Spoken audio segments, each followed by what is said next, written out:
डॉक्टरांनी दिली, मात्र रुग्णालयानं पत्रकार परिषद गुंडाळली। काही प्रश्नांची उत्तरं ही अनुत्तरित ठेवूनच डॉक्टर केळकर यांनी ही पत्रकार परिषद गुंडाळली आहे।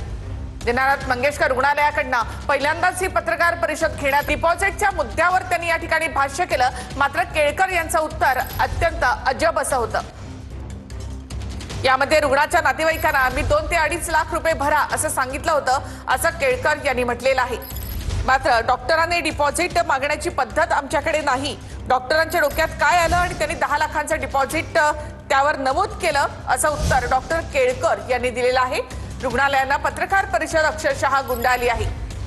पत्रकारांनी आपल्या प्रश्नांचा भडीमार केळकर यांच्यावर केला, त्यानंतर काही प्रश्नांची उत्तरं न देताच केळकर या ठिकाणाहून निघून गेले आहेत। रुग्णालयानं अक्षरशः ही पत्रकार परिषद गुंडाळली आहे। पत्रकार प्रश्न विचारत असतानाच डॉक्टर केळकर मात्र या ठिकाणाहून निघून गेले। डॉक्टर घैसास यांनी राजीनामा दिलेला आहे आणि तो स्वीकारण्यात आलेला आहे।